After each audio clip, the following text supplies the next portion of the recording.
Hello, everyone. I just want to make sure I have all the members of the panel before we get started. So can I get the gallery view? Thank you. All right, who do we have? Ms. Willis, you're here. Ms. Markovich, Mr. Hindle. Okay, all right. I think we all are here then. Seen everyone. Okay, well, bienvenue à tous à cette rencontre du Comité de dérogation pour la Ville d'Ottawa. Welcome everyone to this meeting of the Committee of Adjustment for the City of Ottawa. The Committee of Adjustment is a quasi-judicial body that's appointed by City Council to make decisions on certain types of applications. And the ones that folks are most familiar with are consent applications and minor variance, although there are also things like permissions that we deal with under the Planning Act. So my name is Anne Tremblay, and I will be your chair this evening. And with me is my fellow panelists, Mr. Colin White, Mr. Scott Hindle, Ms. Kathleen Willis, and Ms. Julia Markovich. We also have with us this evening, and this doesn't happen from us, we have a lot of really great committee staff that helps us behind the scenes and it has a lot of work to do in getting ready for these committee meetings. So with us tonight, we have Deputy Secretary Treasurer Ms. Williams. And we also have two coordinators with whose help we could never make this work. So Ms. Emily Byers, please, and Ms. Mandy Nguyen. So both of those coordinators are here to help out tonight. If you have questions, you can put them in the chat and they can answer you. I saw that we've already had some of that exchange, so feel free to do that. They will respond to you. All right, just also note that this session is being video conferenced and live streamed on YouTube. If you'd like to see either the agenda for this meeting or the video at some point, all you need to do is go back to the Committee of Adjustment webpage and you'd be able to access it from that. If you have any trouble, please don't hesitate to reach out to committee staff. They'll be able to help you with that. So before we get into the business of the agenda, there's quite a few comments that I need to provide to you so that it gives you some context for how we proceed with things at the committee. So the Committee of Adjustments jurisdiction to begin with is really quite narrow. So there's a lot of issues to do with development in the city, but the Committee of Adjustment is really only able to deal with applications that are under our jurisdiction, under the Planning Act. What we can't deal with in any way are aspects of the proposal that's not related to the minor variances. So for example, if there was a proposal that had a height or that had, seemed to be a tall building, but for whatever reason, there's no minor variance for height reduction. What that means is that, in fact, it's deemed to be in conformity with the zoning bylaw and not part of the application. And because it's not part of the application, it's not something that the committee can deal with. The same goes true for something like lot area or lot frontage or amenity area. Those kinds of things, if they're not specifically on the application, it means that they're deemed to comply and we don't discuss them as part of our deliberations. We also don't talk about things like noise, pollution, property maintenance, property values, again, outside of our jurisdiction. We treat every application when we get it as if no development has occurred. So we don't, we're not really here to talk about illegal construction or prosecution or any of that stuff. We also are very mindful that sometimes there's emotions involved with Committee of Adjustment applications because the very grassroots kinds of developments are happening in your neighborhood. We understand that. What we would ask everyone is to ensure that you're respectful at all times. So we won't entertain any kind of derogatory comment about either the applicant or the owner or a resident or anyone involved in the proceedings. So just please be respectful of everyone who is participating. Also, if we find during the course of discussion that we need either another minor variance or greater relief to a particular variance that forms part of the application, then we'll need to essentially adjourn that application and put it on to the next meeting, for which we can allow a recirculation. So the intent is we would recirculate the application with either that minor variance or greater relief shown, so that everyone understands exactly what the nature of the application is. So as part of these proceedings, there's also a statutory public notification requirement, and each application is required to post a sign on the property and then provide either a copy version of a statutory declaration confirming the sign posting, or what we've more traditionally done during these online proceedings is to read and ask the applicant or the agent or the owner to either affirm or swear that the sign posting has in fact occurred and in compliance with the regulations under the Planning Act. So if we don't have that, we can't proceed with hearing the application. So with respect to quorum, so when we started online, we weren't sure just how lucky we were going to get with technology. As it turns out, we have, and I hate to jinx anything, never had to actually postpone any hearing or any items that's on an agenda to a future hearing because of technology reasons. Now, we have quorum is 3 people, we have 5. If it would take up to 2, in fact, a third person to lose connectivity before we would lose quorum.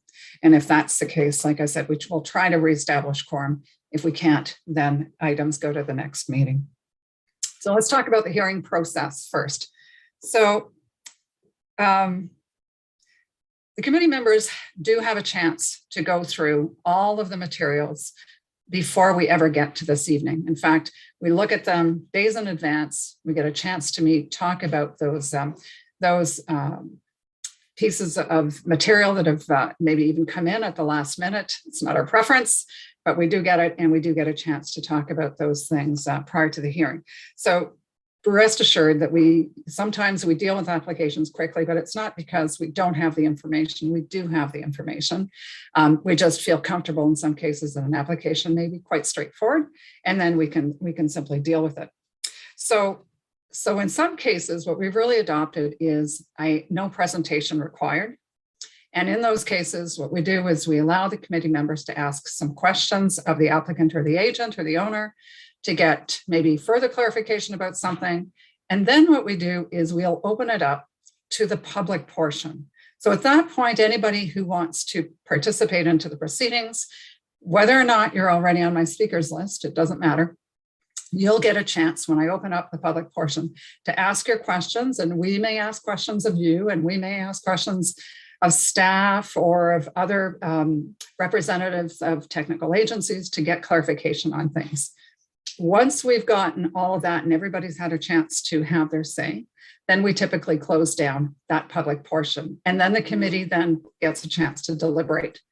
So at that point, there's no additional public participation because it's really into the deliberations. We'll give you a chance, everybody will get their chance. And after that, we get a chance to deliberate on what we've heard. And often it's really the new information that we want to deliberate a little bit more about.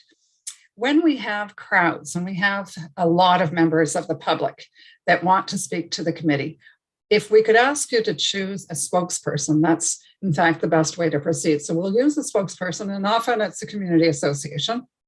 We'll ask that person to spell out the majority of the issues.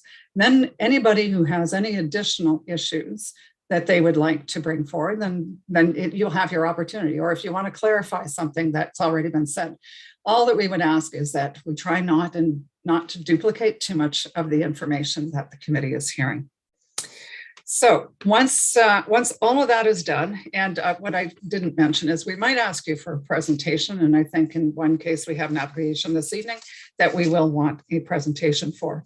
The other thing I wanted to mention is you all saw the agenda at the beginning of the meeting.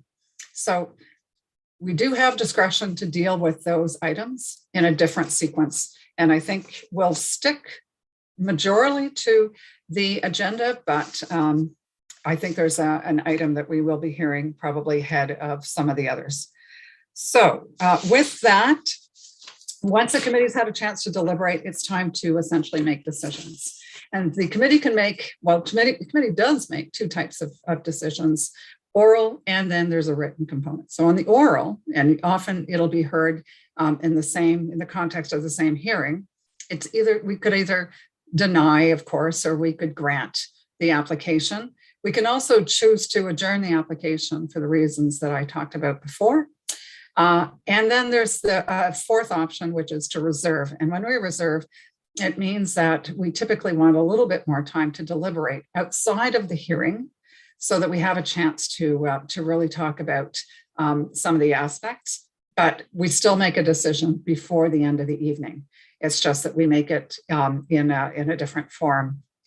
So in all cases, within 10 days of the hearing, there is the issuance of the decision with the reasons spelled out for that decision. So you can expect that. And then, of course, lastly, the committee's decisions are subject to a 20-day appeal period, at which time any decision can be appealed to the local plan, or sorry, yeah, the Ontario Land Tribunal for a fee. So I think that's it. Wanted to go then straight to the items of business before we go to the agenda. First is the declarations of conflict of interest. So does any member have a conflict of interest with any of the items for this evening or any of the items that were on the agendas of the other panels? And I'm not seeing anybody. So for the record, there are no declarations of conflict of interest. In terms of the minutes, we don't have any minutes to deal with this evening. So we'll go straight to the only adjournment request that we have for the evening, and it's for applications 5 and 6 for 41 Rebecca Crescent. And I believe I'm looking for Mr. Poulton. Mr. Poulton and Mr. Chown, I believe, are on my list as agents. Let me just check that. Yeah, Mr. Poulton, Mr. Chown. Thank you, Madam Chair. Murray Chown. Mr. Poulton is not with me this evening as he is on vacation this week, which may become relevant to this conversation. Madam Chair, staff forwarded to us over the last day or so many emails that were forwarded to the committee raising concerns with respect to the applications that are before you this evening. I would generalize by saying all of those comments, with the exception of the comments prepared on behalf of the Community Association, have raised concerns that the severance applications before you are going to create lots that do not meet the requirements of the zoning bylaw. I'm not sure where that information comes from, but it is misinformation. The proposed lots are fully conforming to the zoning bylaw with respect to lot area and lot width for a corner lot in the R1A zone that we're dealing with. I wanted to give the residents an opportunity to review materials that I actually distributed to them this afternoon to provide a little bit more information with respect to the applications. I also took the opportunity to share with them the TIR that has been filed in support of these applications, and also to share the staff report that has been prepared by the city department on the application. And I've also, over the course of the afternoon, had an exchange with Ms. Brammer, who represents the Community Association. She has graciously offered to try to coordinate a meeting with all of the interested parties, and I've indicated that I'd be more than happy to participate in such a meeting if we want to go down that path. So I think it would be appropriate to adjourn the applications. I'll leave it at that for now. I suspect I've heard from some residents that they're quite concerned about the request for adjournment and they would like to proceed this evening. I wouldn't mind having an opportunity to comment further once you've heard from the residents. All right, so I think the first thing we'll do is hear any questions from the panel members about your comments, Mr. Chown. So any questions? Yes, Mr. White, go ahead, please. Thank you, Madam Chair. Mr. Chown, you indicated that you had a discussion with a member of the Community Association who had agreed to coordinate a meeting or try to coordinate a meeting with concerned residents. Is that correct? She has offered to do that in an exchange I had with her today, yes. Thank you. Any other questions from the committee? I have a few questions, Mr. Chan. Sorry. So, yeah, no, so Ms. Claremont, just let us finish with our questions and then I will ask specifically to get to that portion where we get comments from the public. So, Mr. Chan, can you just describe to me a little bit, please, what your public consultation has been so far on that application? So what did you undertake in order to get feedback from residents up until now? Not counting today. Yep. No, that's a fair question. And the honest answer is Novatech has done nothing in terms of reaching out to the community association. We encouraged our client to do that. I'm not sure what they have done in terms of reaching out to the neighbors. Is your client here this evening, Mr. Chow? I don't, he's not, certainly not here as a part of the panel. All right, so coordinators, so what's your client's name? Sorry, I don't have. Sorry, I'm not sure I've got that at my fingertips. That's a Verity Construction, but who would you be dealing with? The gentleman's name is Paul McGilligan. All right, and he's not coordinators. Can you just confirm that that person's not available? Yeah. Madam Chair, I do not see him in the attendees list. All right, okay. All right, that's unfortunate, Mr. Chown, because I certainly would have liked to hear from your client as to what they had done. When were you brought on to the file, just out of curiosity?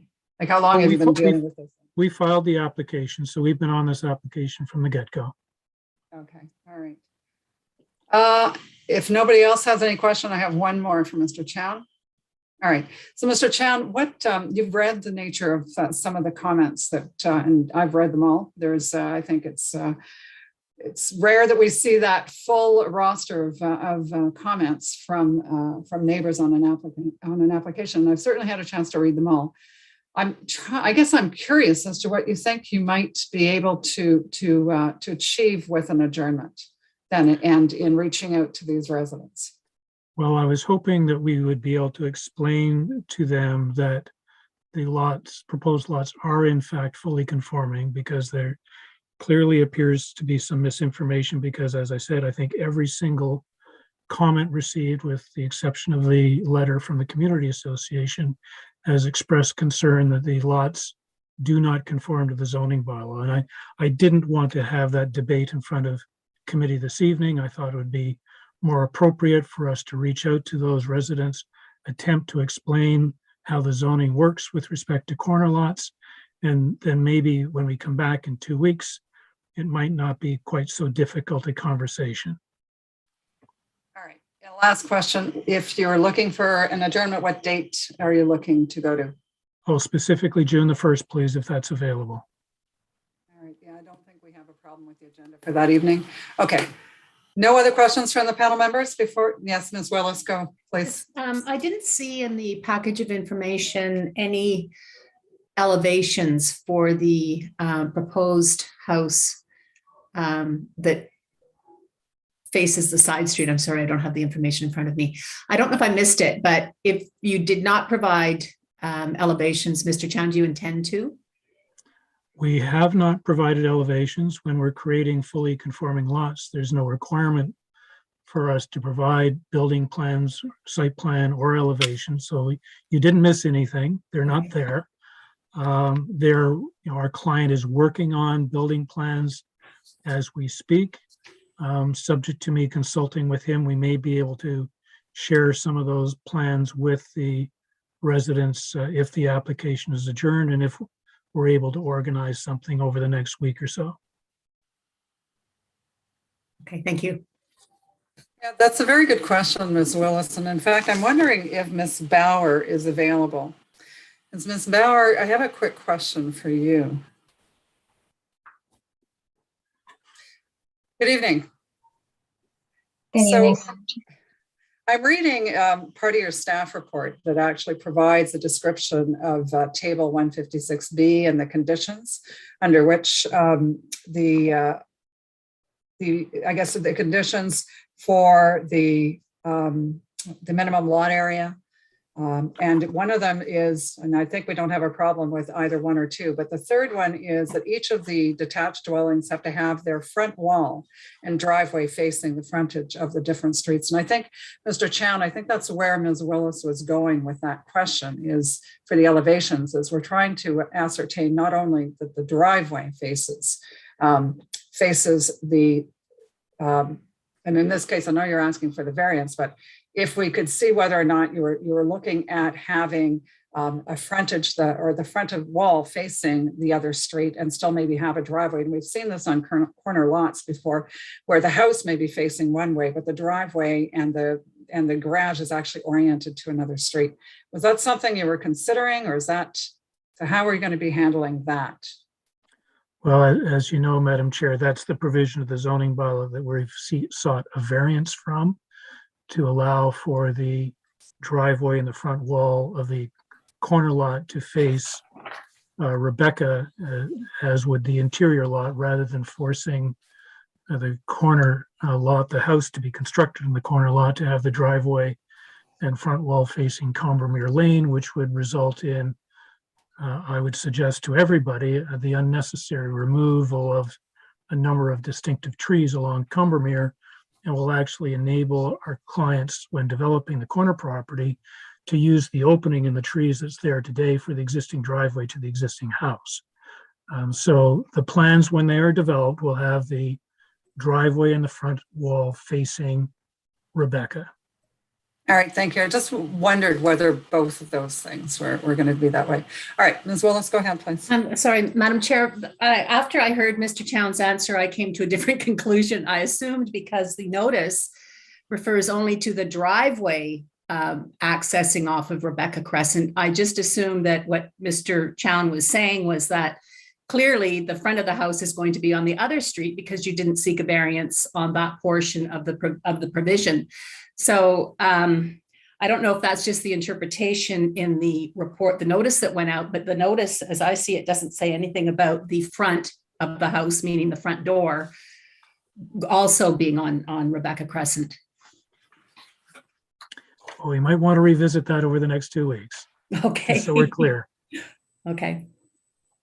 All right, so am I hearing that there's a possibility, and now am I hearing the possibility that we'd be looking at added relief then? I don't think so, but just wanted to be sure that that's not where we would be. My opinion is no, but I will certainly, I will want to give you a more definitive answer. All right, Ms. Bauer, can we have you back just for a minute? Kind of want you to weigh in on that one.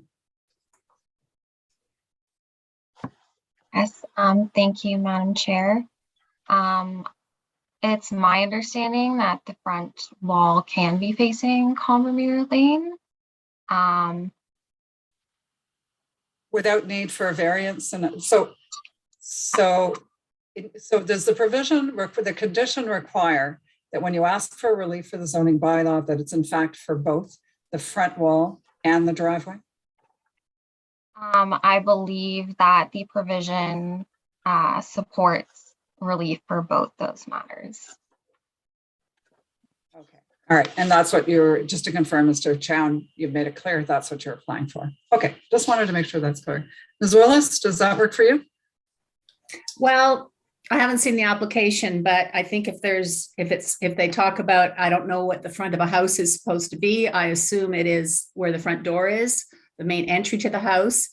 But to me, the relief required should have, just looking at what the notice is, should have included both the driveway and the front wall of the house on Rebecca Crescent. But this is just off the top of my head. Right, well, so it's important. It's an important point, because if we're looking at an additional variance to this, and we can't go to June 1st, it won't work.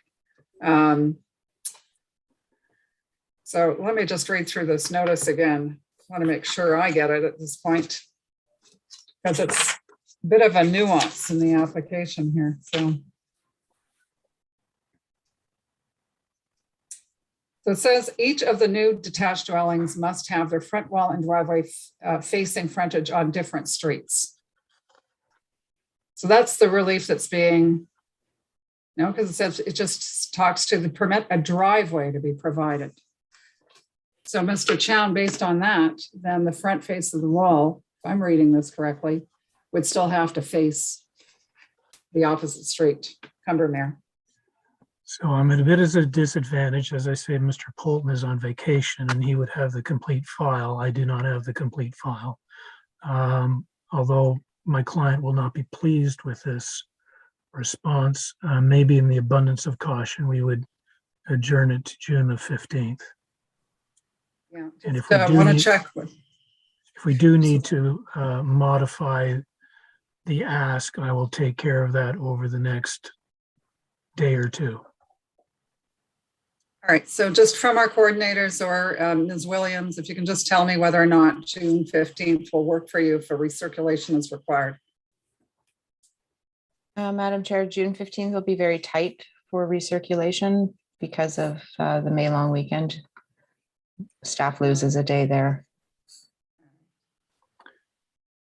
So But then we wind, it is possible if we get the documents in the next day, like if they come in tomorrow, otherwise we'd be looking at what date? in July 6th. Wow. Yeah, we lose 5 weeks if we do that, because there's 3 weeks between the second meeting in June and the first meeting in July. My client, I'm sure, is quite concerned about that potential.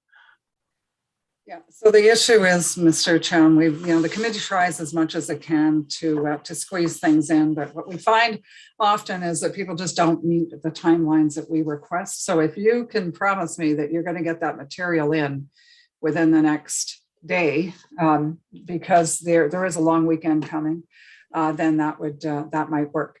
So just so we're clear, we're talking about if we're to entertain an adjournment, we would now be looking at the earliest, the June 15th, right? Okay, hold that thought, because now we're going to go to the public. All right. So Ms. Claremont, I see that you're already appearing, so the floor is yours. You've got 5 minutes. So go ahead, please. Thank you, Madam Chair. With regards to the adjournment, I would like to be fully opposed to it. Mr. Chown, his company, the builder, this is their job. This is what they do professionally. This is what they know, and this is what they should be prepared for. They've had months to prepare. We've had a mere days to prepare. As a community and as neighbors, this is not what we do. This is what we've had to research in order to defend our position and defend what we call, the character and the integrity of our neighborhood. The application has come in requesting for a lot severance, which Mr. Chown says, well, no, we're only asking for driveways to be on separate streets, which is not what the application refers to. The second part of the application refers to the driveway portion of what we have received as application. Now, of course, understanding that there is zoning provisions, it reads very clearly that permission to sever the lot has to be granted before that corner lot infill provision can be applied. And so I would like to impart on the committee the ability to speak to the reasons why that part of the provision should not be applied and how it will adversely affect the neighborhood, the neighboring properties, the 3 abutting properties, the 2 fronting properties, and everything with regards to the report that I sent in that Mr. Chown and company have had ample time to prepare and defend. And here we are looking for more time where I'm a mother of 4, I am the neighbor, I am prepared to debate this tonight, and I am being told, well, no, your children's summer holiday are going to have to wait because my company is ill prepared. And that is extremely frustrating. There are 2 proposals that came in. One is based on severance. The severance is it stipulates that the lot does not conform. The lot itself that they are requesting that doesn't conform is 22.5% too small. There is no confusion on the community's part as to what is deficient. They do not need more information. Nothing that Mr. Challen will provide will alleviate or dispel any of their fears. We are fully 100% knowledgeable on what the proposal is going to do, and it needs to be addressed sooner rather than later. And if the committee will indulge me, it would be great to have that meaningful conversation and debate on the merit of the zoning, what a corner lot provision means, particularly in certain areas where the provincial policies and what they're looking for, what the municipal policies are looking for with respect to this particular area. So we're debating right now the adjournment, not the merits of the application. We can get into I had that. 5 minutes. I was trying to get as much in as possible. Sorry. No, so don't. Is it the adjournment or is it the whole thing? No. It's just the adjournment. Don't worry. You will get more time. You'll get more time. Okay. Don't worry. On the adjournment, 100% vehemently opposed. It's taxing. It's the end of the year for kids. It's their full-time job. They shouldn't be surprised at the community response. If they would have done, any sort of canvassing, any sort of community discussion, they would have known. They've had months to prepare. It shouldn't be a surprise. All right. Thank you, Ms. Claremont. Any questions for our speaker from the panel? All right. Okay. Your comments are noted. Thank you very much. We do appreciate that you've come forward. Is there anyone else in the audience that would like to speak to this adjournment request? You two have a chance. Just raise your hand and the coordinators will bring you in.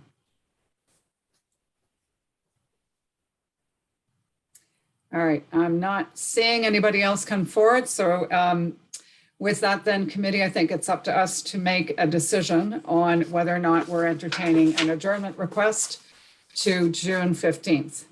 At this point, I understand Ms. Claremont's concern about wanting to move forward. What I'm more concerned about, not to diminish in any way the great comments, is that I don't know that we're dealing with the application the way it needs to be dealt with. So what I don't want is to be dealing with an application tonight only to find out that another variance is required. As you know, the last thing that we want to be doing is piecemealing our approvals when it comes to development, especially one that is very clearly of great concern to the neighborhood. So from my standpoint, I think as much as, if it weren't for this technicality, maybe we could have heard it this evening, but because we have this technicality, I feel it would probably be in the best interest of the committee and the applicant to ensure that we have everything that we need in front of us. Thoughts? Open to everyone else? No, sorry, I'm at this point, Ms. Claremont, I just want to hear from the committee. I want to know what they think. Mr. White, go ahead, please. Madam Chair, I agree with your comments. There seems to be some lack of clarity here in terms of what we're dealing with, and I think time taken to clear that up would be well spent. And I would agree with the deferral or deferral the application adjournment. Sounds as though the July date is probably the most appropriate in this case. All right. Other thoughts from members? Mr. Hindle? Yeah, I think I would agree with Mr. White and the adjournment. I think in this case, I think this is the first time I've ever seen someone say, no, don't adjourn, let's go today. So out of an abundance of caution, even having not heard from others, I would tend to lean to make sure we, as you say, Madam Chair, that we have the full application before us and that we're good to go. Thoughts? Oh, sorry, Ms. Willis, go ahead. Just a question for the applicant. Are we to understand from the comment that you made, Mr. Chown, that the driveway and the front of the house will face Rebecca Crescent? Is that what the design contemplates? And so a redesign of the house is not something that you intend to do to alleviate that concern prior to the next time we hear it. So the question you've raised is rather deep, actually, is because part of the question that I need to turn my mind to in order to properly respond to your question is how the bylaw defines front wall. Mm, And the front wall is not defined by where the front door is. So there's more investigation for me to do in order for me to determine whether we have a problem or not with Yeah. the design of the house as it's evolving. And if there is, do I change the design or do I amend the application? There's some further investigation that I need to do to make sure I get the answer correct, and that I work with my client and I work with the architect to make sure that we have addressed the concern that you've raised. So just as a follow-up, that really was the reason for this question was to ensure that in either of those situations that going to July, whatever the date in July is, that gives you sufficient time to do either of those possibilities. Well, the July date gives us tons of time because that's 5 Okay. weeks away. Okay. May I? Actually, I still want to hear from Ms. Markovich, if that's okay. So typically, Ms. Claremont, the public portion's been closed, right? So what we do is we hear from one side, we then get clarification, then we go to the public side, we close the public side, and then we deliberate to make a decision. We don't typically come back to the public for further comments on that, but I will give you a chance. Just let me get to Ms. Markovich because I would like to hear from a panel member and then I'll come back to you. Ms. Markovich. Yes, thank you, Madam Chair. And I guess I would echo some of the comments of other members around the need for a bit more time to ensure that we have everything that we need before us to make a decision. However, I would also maybe underline some of the comments of Ms. Claremont around the importance of consulting at the outset. Engaging with the community at the outset could save a lot of time and prevent us from having to adjourn and push it out a bit further. So I just want to underscore that the importance of that in all applications. And I agree that this consultation should have happened before today. All right. So we've got two dates, June 15th or July 6th. I think I'm hearing July 6th if we go to that in order to ensure that everything is worked out. Because it sounds like in one day, we're not going to figure out exactly whether or not an added relief is required or so I think there's a lot of discussion that needs to happen before we get there in any event. All right. So we're gonna go with the July 6th if we go there. But first I want to hear from Ms. Claremont. I'll give you a minute to come back, if you will. Thank you. I appreciate it. Can you hear me? Yes, we can. Thank you very much. I appreciate it. If the committee is inclined to provide Mr. Chown and his client more time, could we impose certain conditions on that time where we've spent a lot of time here trying to send reports in, get everybody involved and send their comments, and we're prepared for tonight based on the information that we have, which to us is very clear. And now we're going past the end of the school year to go back to not necessarily having more information. So could we put restrictions on having a detailed architectural plan, having the proposed setbacks, having the vegetation plan, having all of that information so we can come back to this panel fully informed and be able to have an actual meaningful debate on this actual proposal? So Ms. Claremont, I guess the short answer is actually no, but let me explain that. If it weren't for the fact that, say, Mr. Chown and his client had decided that they're going to not care at all about those trees, and they're going to go ahead and put the driveway and the front wall of the house on the other side.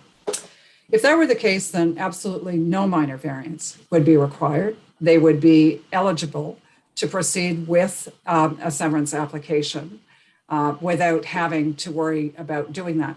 Typically, when we have before us severance applications, that even if they need minor variance for a frontage and for lot area, we typically don't ask for any site plan. We don't need to see elevations for what they're proposing to do. We don't need, the only time that in fact we ask for that information is when it gets into some of the other deviations from zoning standards, such as interior side yard setbacks or rear yard setbacks or rear yard amenity areas, because those things really start to impact on the privacy and on neighbors right directly behind or on, and because of those things, we do ask for the site plans and we want to get a much better understanding of the operation of the site because of those additional minor variances. But typically for lot area and lot frontage, we don't ask for any of that. And in this case, it's interesting because in my mind,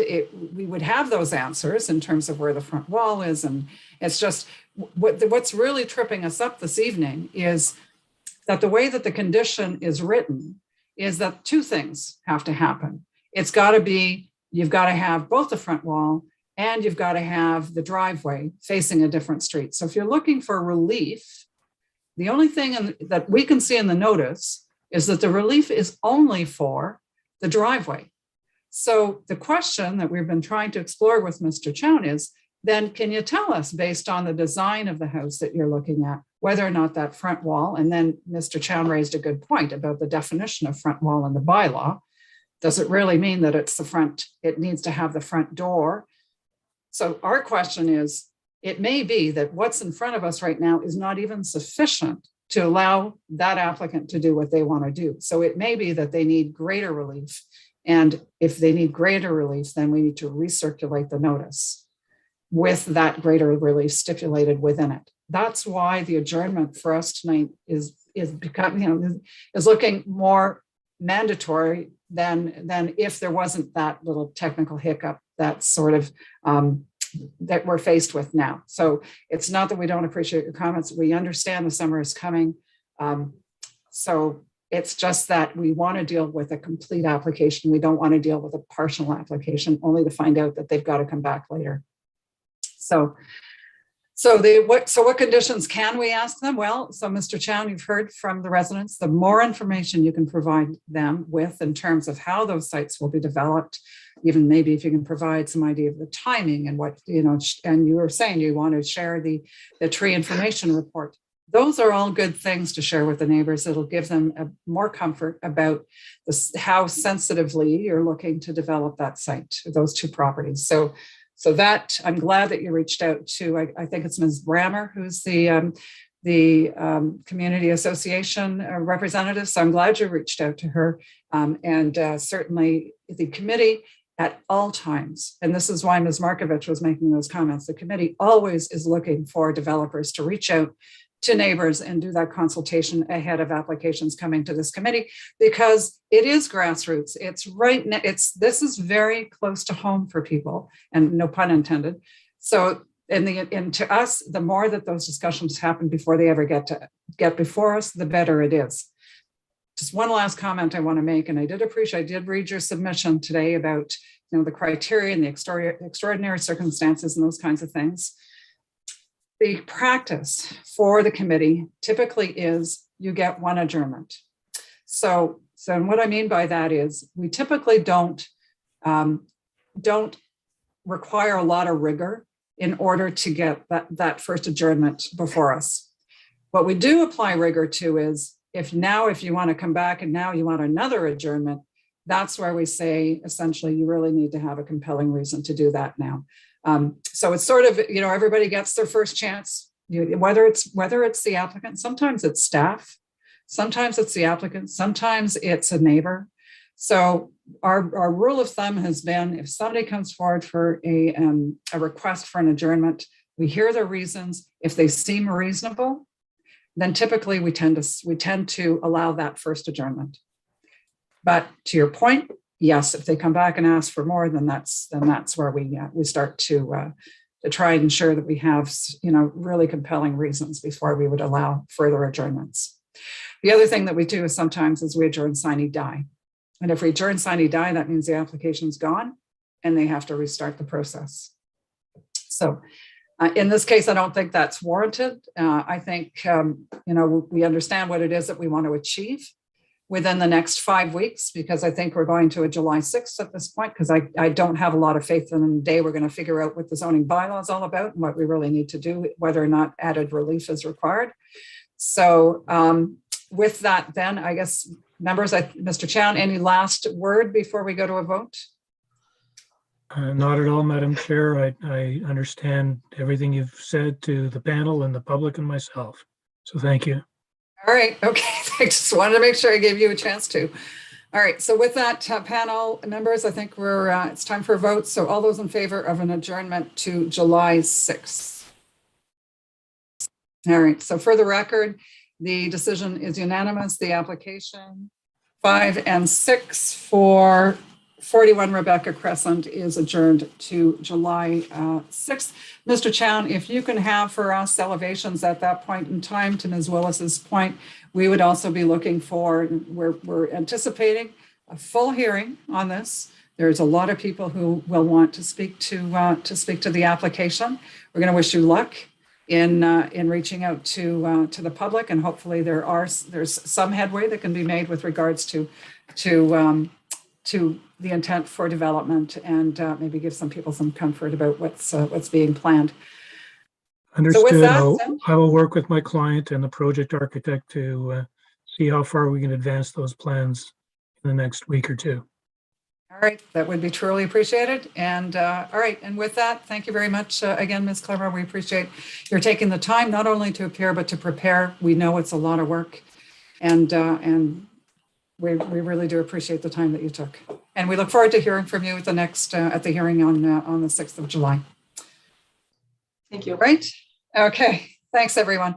We're going to move on then to the next item, which is not the first item that we're going to deal with. It's actually item number 9, which is for 150 Dunskipper Drive.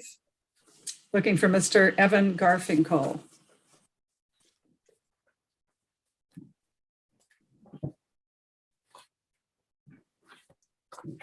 Good evening, Madam Chair and members of the committee.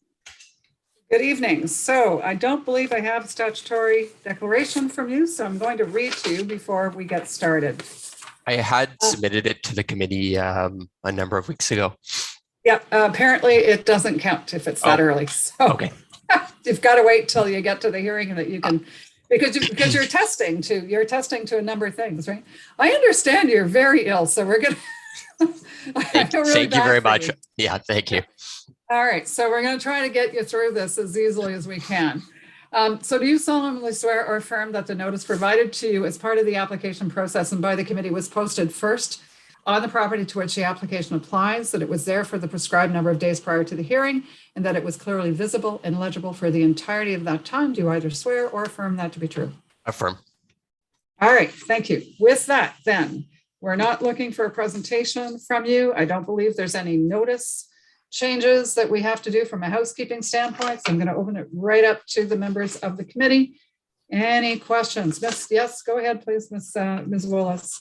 Just a question for staff, and it's really just clarification so I understand the situation here. And I believe it's Ms. Ramirez. Yeah, she's here.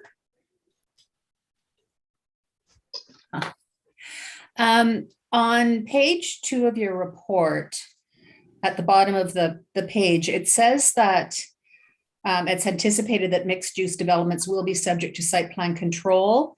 And it goes on to talk about different triggers for site plan control that may provide an exemption. Is there any reason you would think that this application would not undergo site plan approval? No, there is no reason to think that it wouldn't. The exemptions are if it's less than, I say 9 dwelling units, or maybe that's parking spaces. I believe it's parking spaces, and then more than 7 units trigger site plan control. Also, there's a triggering by the size, but I can't say carte blanche, like they will need site plan control no matter what they put on this site. It has to have certain triggers, but it is anticipated that it will hit those triggers. Okay, thank you. I just was concerned that some of the things that we might just oversee, not look into any detail on, knowing that it's going to be subject to site plan control. With that comment, it made me think maybe there was some new provision that is much more flexible in terms of the requirement for site plan control. So thank you for your answer. All right, any other questions? No, all right, okay. So with that, then let me just check to see if there's any speakers on this item. All right, I don't believe so. I see Ms. Libman, you're here. Did you want to? No, Madam Chair, I'm here in support. All right, okay. I saw you down as agent. I just wasn't sure whether or not you wanted to add anything before we went any further on this. It was in case I couldn't speak. In case you couldn't speak. Oh my goodness. All right, so I don't have anybody, but I do need to make the call out to the audience. Is there anyone in the audience who would like to either speak for or against this application? Now's your chance. Just let your presence be known. All right, I'm not seeing anybody come forward, so members of the committee, we can go to a vote at this point. All those in favor? All right, so for the record, the application is granted unanimously. So thank you very much. There is one condition, it's a JUMA, no issues. All right. No issues, Madam Chair. All right, thank you very much. Have a nice evening. Thank you And very get better much. soon. Yeah, thank you. All right, we're gonna go to applications 1 and 2 at this point. It's for 340 Pune Avenue, and we're looking for Mr. Yakotsi.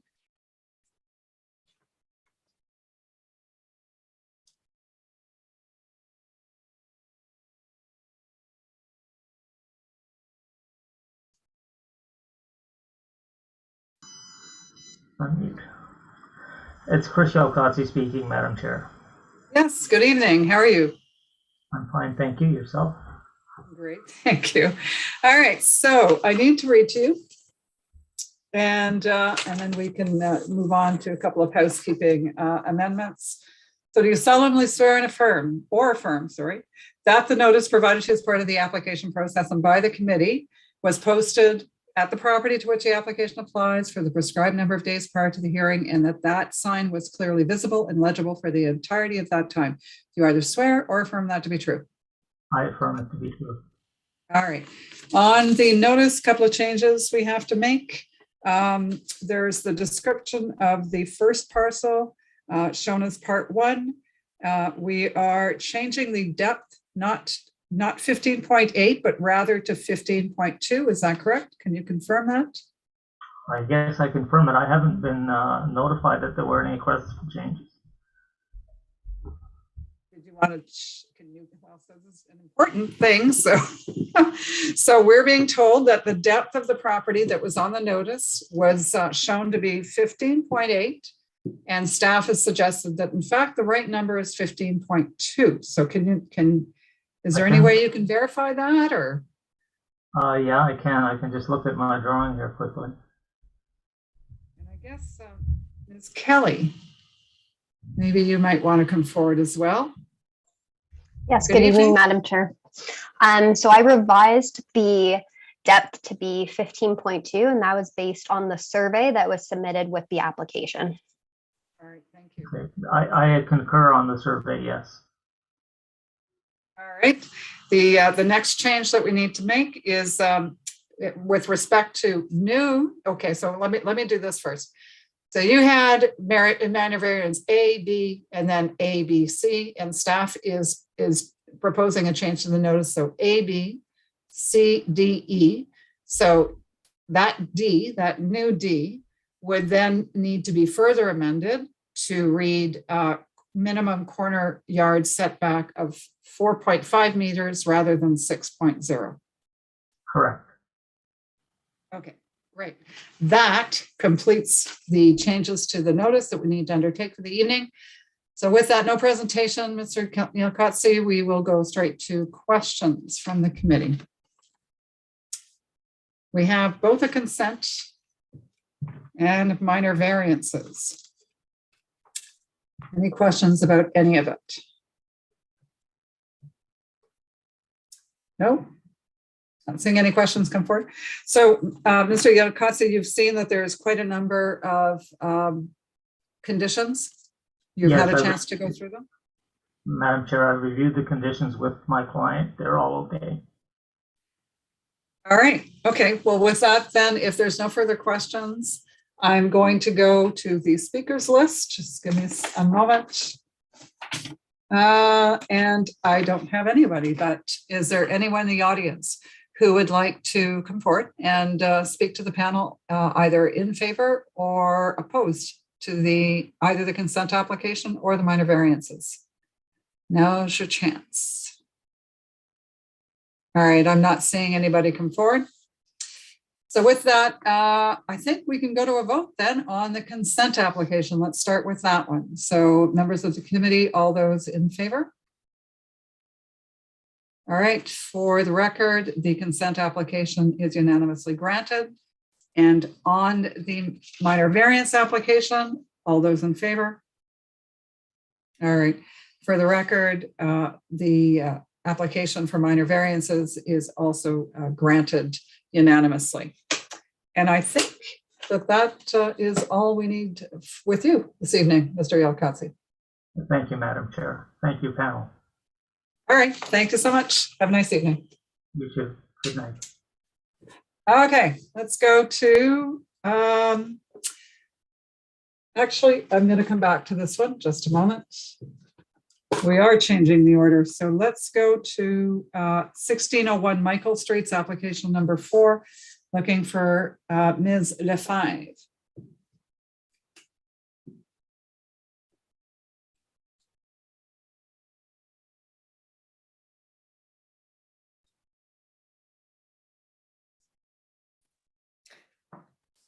Good evening.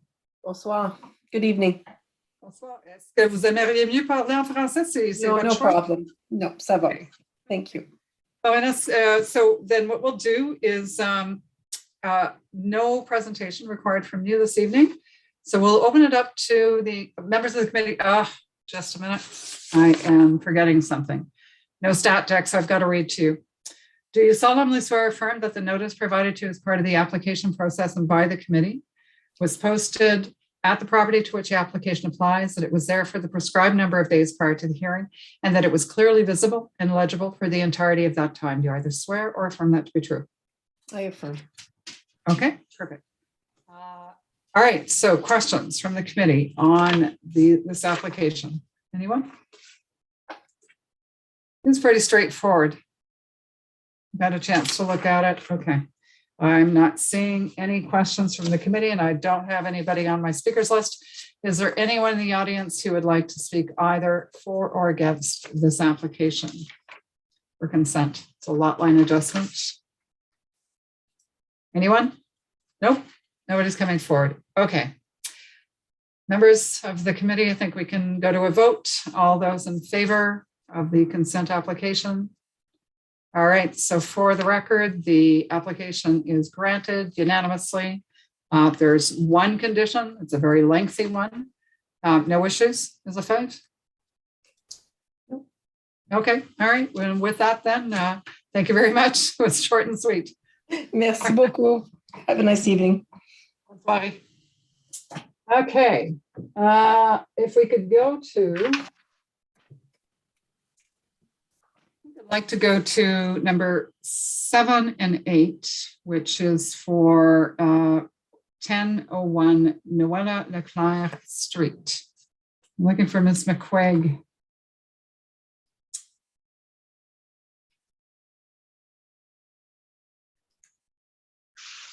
Good evening. Good evening.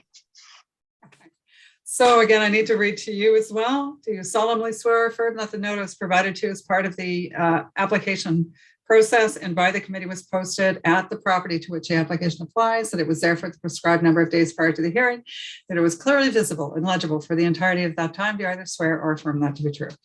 I affirm. Okay, thank you very much.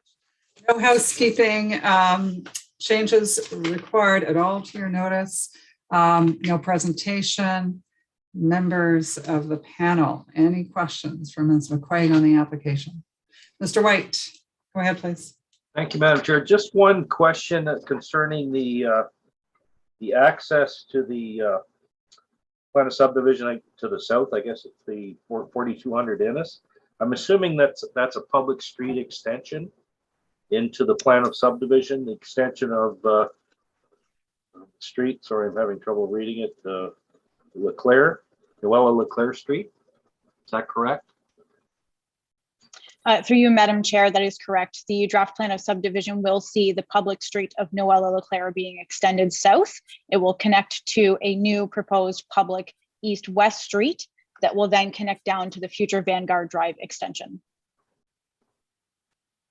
Thank you. I just wasn't sure if we were talking the extension of Noella being a private or public, but it makes sense that it is public. Thank you. Madam Chair, if I may make one comment, understood there's no presentation. When I was reviewing the notices earlier this afternoon, I came across it's not necessarily a slight error. I don't even know if it's necessarily relevant, but I thought I would mention it. In the notice for application B119, it says there's the easement for the sanitary over part 2, and it is over part 2 for the lands to be conveyed to the north parcel. However, the easement is also on part 4 for the retained lands, and that's not mentioned. I don't know if it's necessary because it's the retained lands, but in the notice, it speaks to the easement being over part 2, and it doesn't say anything about part 4. So I just wanted to flag it just as a comment for the notice. No, I think we will change it for the record. So thank you very much for bringing that forward. I just need to catch up with you with regards to exactly where you saw that. So, all right. So you're talking about, I think I'm looking at, it's the 119, right? 119 is 4200 Innes. Okay, so let me just catch up with that one. Sorry, I can't hear you, Madam Chair. I'm just looking for my right paperwork, I guess is what I'm looking for here. So hang on. Okay. All right. And if I'm reading the notice, it's on page 2, I take it? Page right, 2, paragraph 4. All Right above where it says the existing application in bold. All right, so there is an existing sanitary easement in gross over part 4 in favor of the city of Ottawa. And you're saying It says over part 2, it is also over part 4. That's the only clarification that needs to be added to the notice. Oh, I see. And then I part see. 4 is part of the retained lands. So, their status quo, nothing's changing. It's just, I wanted to flag it because I didn't want the notice to be seen as incorrect. Okay, all right. So let's just add that to the notice. And so then it should read that there's an existing sanitary easement in gross over parts 2 and 4. Correct. Perfect. And that only applies to the notice for B00119. Although interestingly, your application shows it as B120. And I feel like mine's, oh no, maybe I had my numbers incorrect then. So it is B120 then instead of 119. Apologies for that. Well, it's interesting because I'm looking at mine and I'm going, okay, mine says part 2 and okay, but that's all right. So same change. Sorry. So I just want to make sure we get this right. So same change. We're making reference to parts 2 and 4, but this time it's actually applies to, and I got to find my notice for this. It's the Sorry, second. now that I'm looking at it further, it is the wrong notice that's on the screen right now. Okay. So mine does say B119, and that is for 4200 Innes. So that's the right application. And then it is on page 2. Yep, I see it. So mine says on page Sorry 2 for that. for 119. It's okay. There's an existing sanitary easement in gross over part 2. So we're going to add and part 4 in favor of the city of Ottawa. Correct. Perfect. The description of the easement for B120 is correct already. So we don't need to change that. Excellent. Glad we got that done. Sorry. All right. That's okay. I appreciate that you brought that forward because it's important to get it correct. Okay. Back to questions then on either application, either the one for 119 or 120. Sorry, I've lost it here. No. Okay. So I'm going to go to the public at this point then. So let's see if I've got anybody. 7 and 8. No, I don't have anyone. They're being treated on the agenda as separate applications. So is there anyone in the audience who wants to speak to item number 7 for 1001 Noella LeClaire Street? I'm not seeing anybody come forward for that one. And is there anyone who wants to speak either for or against for 4200 Innes Road, which is the reference we were just talking about, the B00119? Anybody want to speak to either of those applications? All right, I'm not seeing anyone. So I think what I'd like to do, members of the panel, is to do 2 separate approvals. So let's start with the 1001 Noella LeClaire Street. All those in favor? Okay. For the record, the application is unanimously granted. And on the 4200 Innes Road, all those in favor? All right. Okay. For the record, again, the application is unanimously granted. And I think there's a servicing plan requirement on one in terms of, yeah, both are servicing plans. Yes. And we're okay with that? Okay. All right. Anything else, Ms. McQuaid? Nope. Thank you, Madam Chair. All right. Thank you so much and enjoy the rest of your evening. You too. All right. I think what I'd like to do then is go to application number 3, which is for 890 and 900 Bank Street. I'm looking for Mr. Dillon.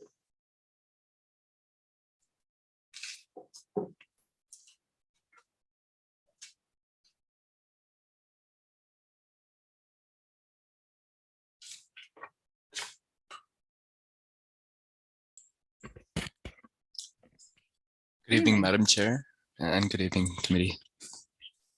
With you this evening, I see we have Ms. Zaki. Yep. Yes, good evening, Madam Chair. Good evening, Ms. Zaki.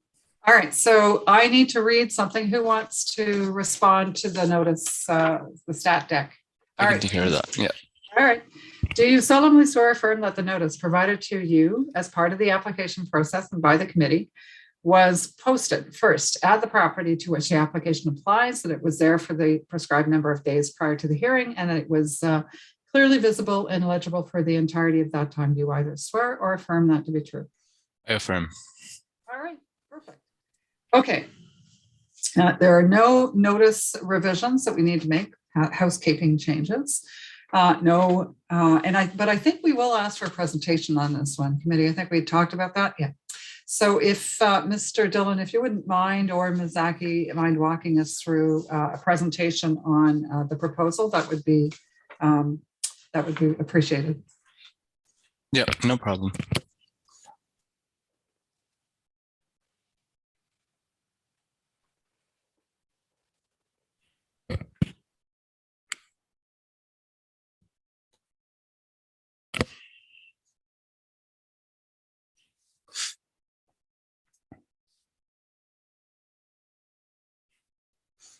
Okay, 1 second, just let me get my notes. So good evening, everybody. I'm Bipin Dillon, a planner at FOTEN, and I'll be representing Succession Development Corporation for the property at 890 900 Bank Street. Also online and available to answer questions is Gada Zaki, a senior planner at FOTEN. Next slide.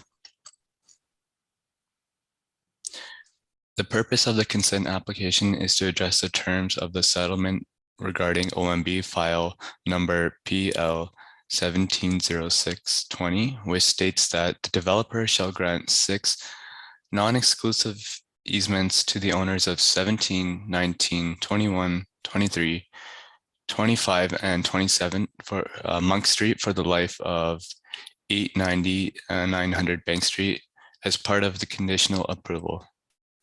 Since the completion of the settlement, the property located at 27 Monk Street has been demolished and is currently under construction. So we're just focusing on 17 to 25 Monk Street. So this application consists of 1 primary consent and 4 secondary consents. Next slide.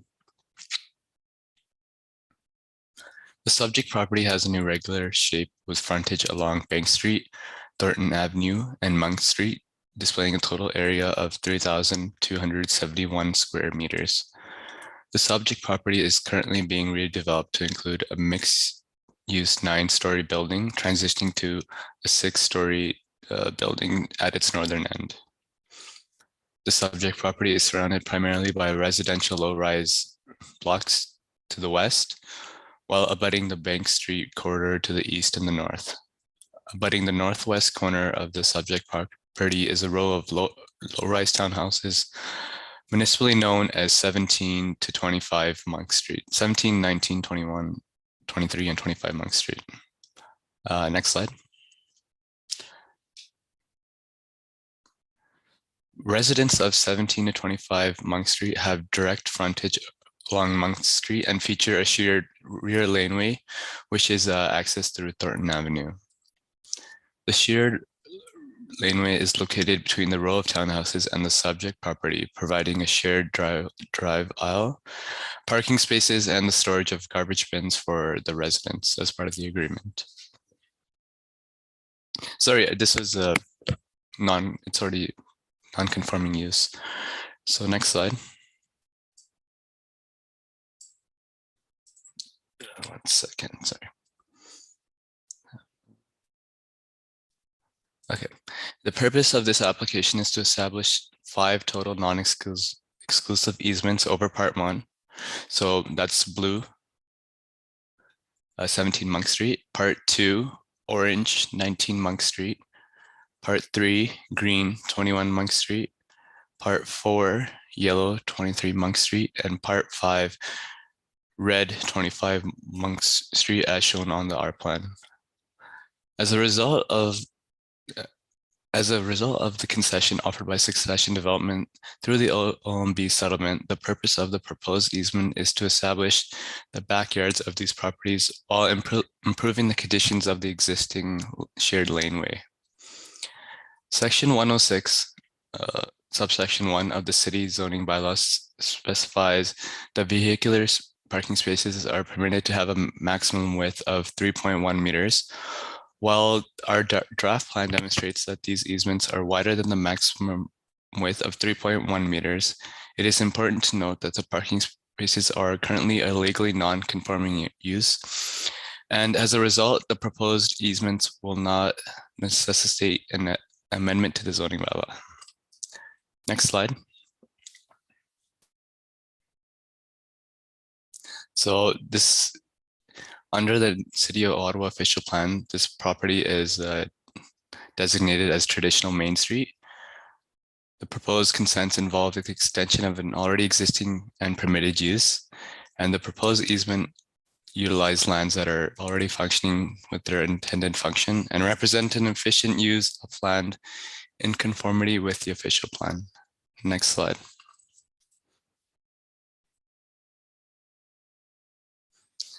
Under the new official plan, this property is designated Main Street Corridor. So the proposed easements are compliant with this corridor designation and the policies of the new Ottawa official city plan, and contribute to an extension of an efficient and established use of land between the subject property and the row of townhouses located along Monk Street. Next slide. So under the City of Ottawa zoning bylaw, the proposed easements do not alter the lot fabric or support the creation of a new building or structure. So as a result, the proposed easements comply with all the applicable zoning provisions of the bylaw. Next slide. The application conforms with the policies for the traditional Main Street designation as set out in the City of Ottawa official plan. The application has regard for the policies of the new official plan. The application applies with the City of Ottawa zoning bylaw. The application meets the criteria for approval of consent as set out in Section 51 of the Planning Act. The proposed easements do not change the existing lot fabric and include the continuation of a non-conforming use.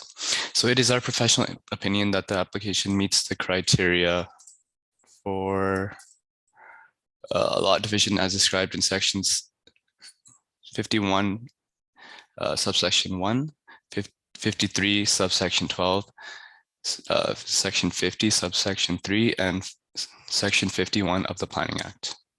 Thank you.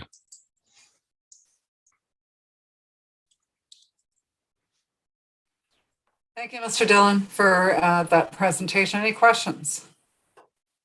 Yes, Ms. Willis, go ahead. I'm a bit confused about this application. Obviously, there's a lot of history with the Ontario Municipal Board being involved. So I've got a couple of questions just to help me understand what's happened.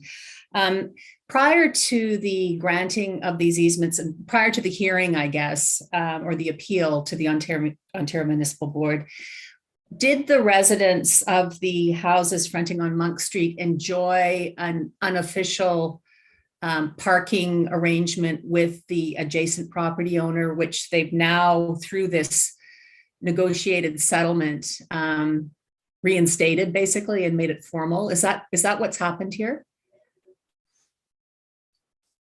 So through you, Madam Chair, I can answer that question. I believe that they enjoyed this until their own property line. And as a result of the OMB hearing, because they felt like their backyards were being infringed upon slightly, so they had asked for that extra amount of space. And so the owners, so Succession Development, that was part of the agreement to grant them a bit of that extra space. And so that's why we're before you today. But I'm trying to, you showed the plan with the different colored easements. And so I assume that the colored easements were all on the property of 800 of the mixed use building. Exactly, yes. So prior to that, is the bottom of the colored portion the existing property line? Exactly, yes. So where was there parking? Where was there room for parking prior to this? So if you see all, I don't know if you can see my mouse, but it would all be like part 2, Yes, part 6, part 10, part 14. I see. All that. And so really this application is just an extension of these uses. So it's to allow more room for parking.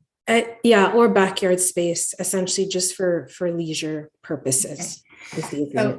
So then just thank you for that clarification. Just again, I'm a bit confused again on, it says in your cover letter that the consent, the easements, non-exclusive easements are being granted to the Glebe Community Association. Can you explain why that is and it's not just to the abutting owners in total?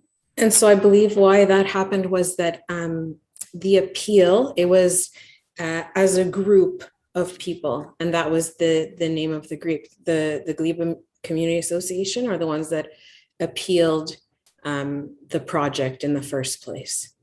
So the Glebe Community Association will be the beneficiaries of the easement rights? No, no. Well, when we write the joint use and maintenance agreement, which is a condition of this consent application, it'll be each landowner. But initially we had put the Glebe Community Association as they were the ones on the actual OMB settlement, as they were the ones who had appealed this in the first place. So it's just a technicality, really. So does each owner have, I was confused actually by non-exclusive easements. Because they can travel on their own portion of the easement, does each homeowner have exclusive access to that one colored easement that's assigned to their house? Exactly, yes. Okay, gotcha. Thank you. And then they would travel on the bottom portion. Yep. That was also one of my confusions. Yeah. But yeah, on the bottom portion that already exists, they share that however they do, but on these actual colored portions, individually to each homeowner, and that's how the JUMA will be phrased. And then once the existing under construction mixed use building is redeveloped or abandoned or whatever, then that easement no longer exists. Mm-hmm. Gotcha. Thank you. No problem. I have to admit, I'm much clearer on it now than I was. So thank you, Ms. Willis, for asking those questions, because I think I wasn't as clear as I thought I was. Okay. Any other questions? Yeah, Mr. Hindle. Yeah, I've got a couple. So to confirm, so the outside of the easements that are before us, is there an existing? It's an existing laneway. I assume it's private, running over private ownerships of 17 to 25 that provide them the existing parking that's just being expanded. Okay, Yes. so it's not a city lane. No, think of it as a kind of backyard space is what we've been told. Yeah, that they're just using as parking associated with that. So for that, is there an existing easement across those private that private ownership for the 17 to 25 owners, or is it just through existing as of right usage over time that it's kind of established? Yes, we had asked the same question. We were told that it was just existing as of right usage. Okay, so you're confident that we would not need an easement on those individual properties to allow the access? No, that was a question that we had asked staff, and they confirmed that we don't need it. Okay. And then could you just tell me why, I know you mentioned that 27 is under construction right now. So is it that we don't know what 27 will require and that's why it's not being applied for at this time, or they just won't need No, they won't need it. It's actually no longer a townhouse. From what I understand, it's a low-rise apartment building, if I'm not mistaken. And so they would kind of really jut into that space. And so they wouldn't be able to access that rear lane. So they've created their own access or dealt with it separately so that it's moot, really, the access requirement for 27?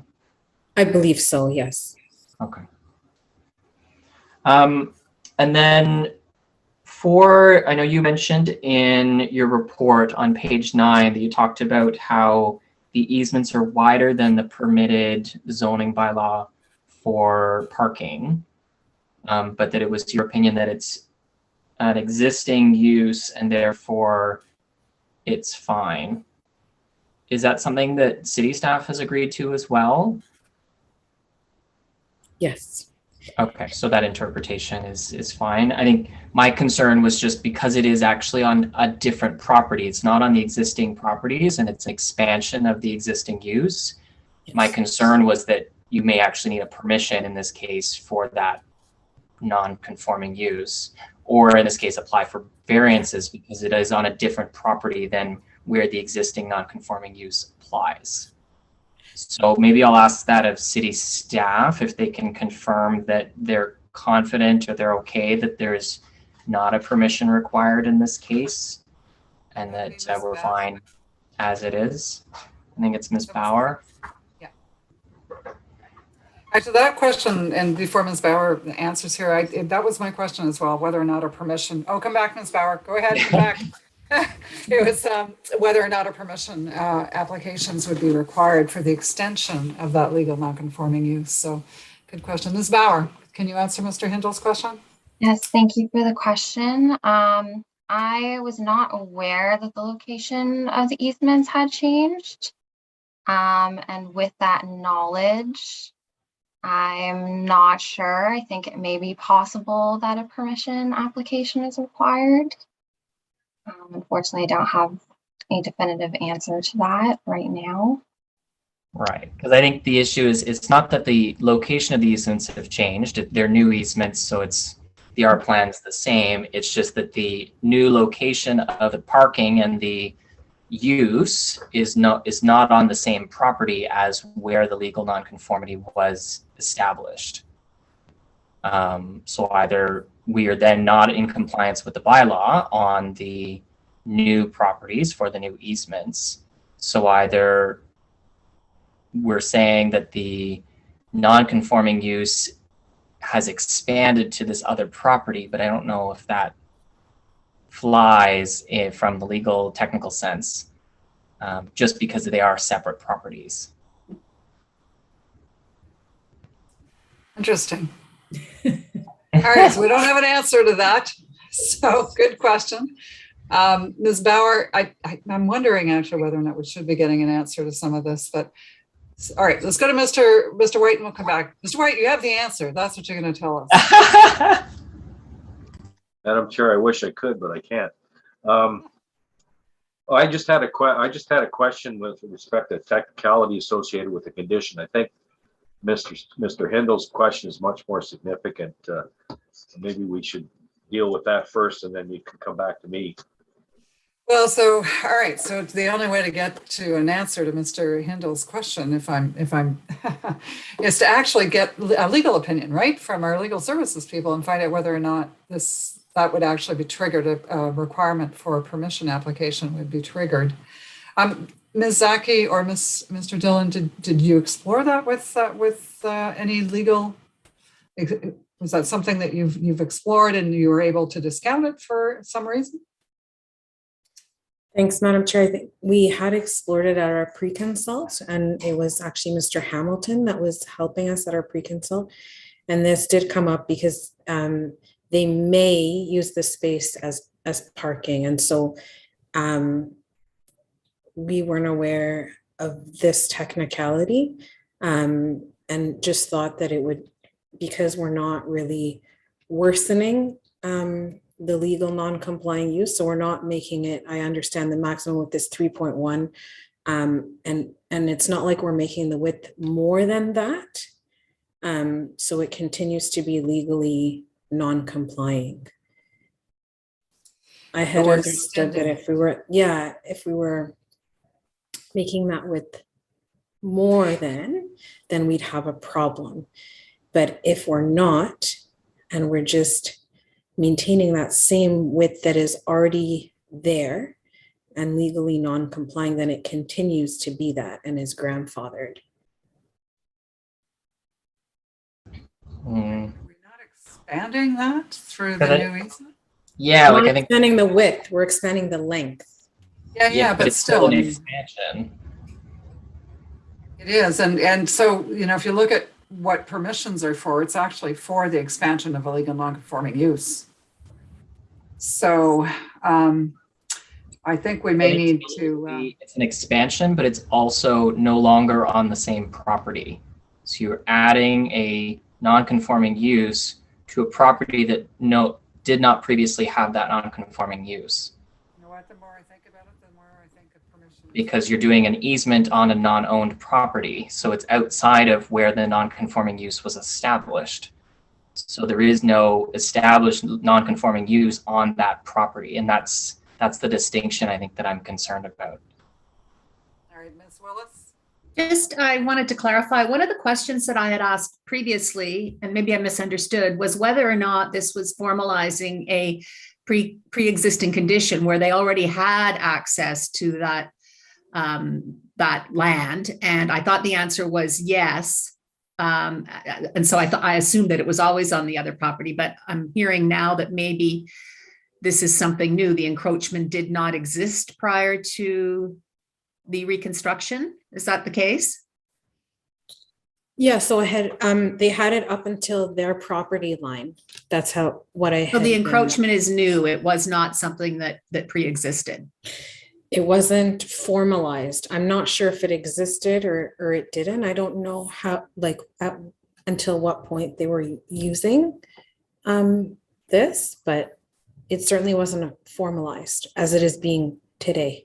Well, and the other question, just, is it clear that these are parking spaces? Somebody had said as well that it was just an extension to a backyard and maybe used for different things, but if they're not designated parking spaces, is that a red herring to talk about parking spaces? I mean, I don't know the answer to that, but it may be that if you paint the parking spaces in at the required width, maybe you don't need that variance at all. Yeah. No, don't know the answer to that. All right, what I'm think I'm hearing is we don't have enough clarity on this application right now to deal with it. So we're going to need to see whether or not that permission is required. So, and I guess the only way to do that then, Ms. Bauer, would be for you and the applicants to sit down and talk about that. And you may want to get a legal opinion from our folks. Mr. Handel. Yeah, I was just going to say, I think Ms. Willis's interpretation is correct, that if the easement can apply for just general access, if the parking spots individually are not larger than 3.1, then you would be in conformity with the bylaw and there wouldn't be a problem.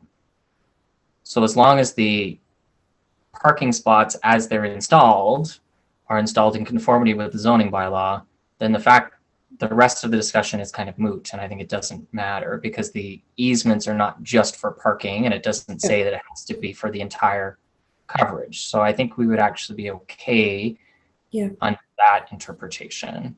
Or at least I would be comfortable with, I think. May I? Yeah. Just, I guess it depends on the wording of the JUMA, that the JUMA could not say that it's exclusively for parking purposes, that it's for joint use, access, recreational pursuit, whatever. Yeah, however they choose to use the space. Yeah, yeah. And I think that is the intention. I mean, from discussions with the owner, it may be required for parking. And so that's why we wanted to flag that. But if we could word the JUMA that way, then that would be great, actually, that the spaces themselves would comply to the bylaw. And the JUMA is going to be in the works in the next few weeks. So that means that we're taking it for granted that that parking will happen nowhere more than where it is right now. And that there'll never be any trespass into another area, right? So into the expanded area. And the JUMA is going to reflect that. No, but Madam Chair, the problem is the width. And so it's not, it is going to be on the adjacent property. It's just, it's no longer 3.1 over 3.1 meters if they paint parking lines or if they don't identify it as parking spaces. So it definitely is on the adjacent property, and it's the width that we're dealing with. Yeah, exactly. That the width would not be problematic so long as the width as it's painted or as it's installed is in alignment with the zoning bylaw. The easements themselves, because they are broader than just for parking, they can be larger than. Can be the pad for the garbage can or something. Totally. Be whatever you want it to be. Yeah. So Madam Chair, if staff are in agreement, that could also be, I think we would be amenable to adding that kind of as like a sub-condition to the JUMA, if that's okay. Sub-condition that says what then, Ms. Zaki? That we wouldn't, that the parking spaces on these easements wouldn't go over the maximum width of 3.1. All right, so Ms. Bauer, with that, does that give us a little more certainty?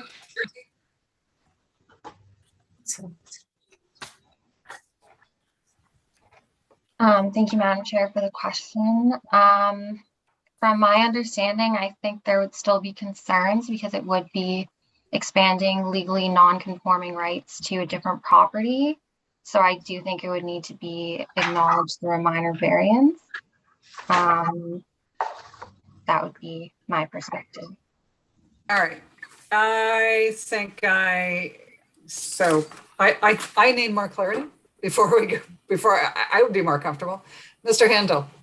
Yeah, I would say actually in this case, because it is the subject to an approved OMB settlement, I would argue that the installation of this parking, so long as it is zoning bylaw compliant, the application of these variances or not these variances, but these easements would be fulfilling that Ontario Municipal Board decision or LTO or whatever it was at its incarnation at the time.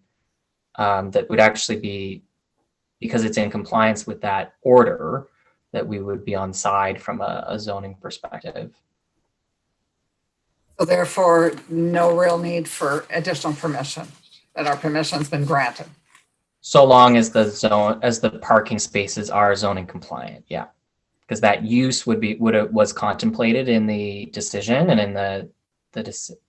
in the Ontario Board's deliberations as part of its consideration of the overall approval. I assume, I have to assume, not having read the decision in detail, that it was contingent on those being compliant with other zoning provisions at the time. All right. It's messy, but I think it works. Very messy, very messy. But I understand where you're coming from when you say that, though, Mr. Hindle, and I'm sure you're probably correct about it. I mean, they could have gone further to say, in fact, that the Committee of Adjustment would need to deal with the permission application as well, and it's not there. So, so perhaps we can move forward. As well as I wish I'd read the decision. Was the appeal to both zoning and site plan approval that the negotiated settlement pertains to, or was it just site plan? I believe it was both. So if as to Mr. Hindle's point, if this is fulfilling the condition of the settlement and it's a zoning appeal, then I think he's right that it should work. But that's a lot of ifs. what would you like to do, committee? Would you like to get further clarification about all this before we deal with it? Or we can deal with it, and if there's an issue with regards to its implementation, I think I'm happy to deal with it, and if it gets messed up down the line, they'll be back to see us again. Okay. I'm a little surprised at how little knowledge the applicants have on the background to this, I have to say. Okay. Mr. White? Thank you, Madam Chair. Yeah, I have no problem dealing with this. If there are legal implications that come out of the decision, then that's the problem of the property owners and the applicants. I would point out that the planning submission, the planning report that was submitted in support of the application, clearly addressed this question of the conformity of the parking spaces. That report was available, and it determined that the legal non-conforming situation did not necessitate any further application with respect to the dimensions of the parking spaces.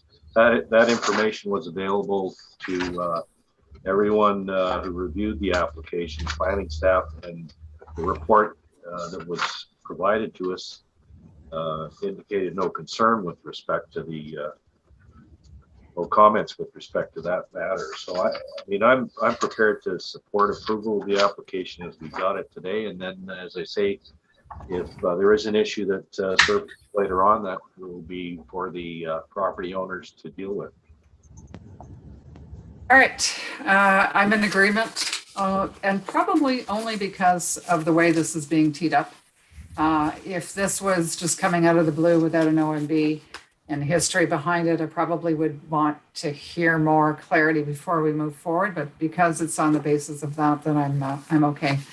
All right, I think we've had enough discussion then. I don't think we've gone to the public portion yet, if I remember correctly, and I don't believe we have anybody. So is there anyone in the audience who wants to speak either for or against this application for strata severance? All right, I'm not seeing anybody come forward. So committee, I think like I said, I think we've talked a lot about it. All those in favor then, and we'll see where it goes. All those in favor? All right, for the record, the application is granted unanimously. That said, I would recommend, Ms. Zaki, Mr. Dillon, that you follow up with city staff about whether or not, in fact, any additional planning approval, such as a permission, may be required in order to ensure that there is, that everything that's, I guess, is the way it should be with regards to the right approvals, and just so that nobody's gets tripped up with this maybe in the future, just to make sure that. Of course. Thank you, Madam Chair. Thank you, members of the committee. All right. Thank you very much. Have a nice evening. Have a good evening.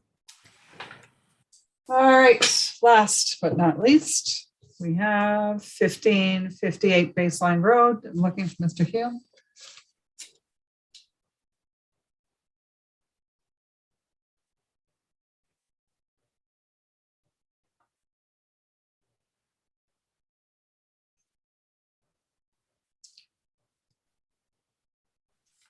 Good evening.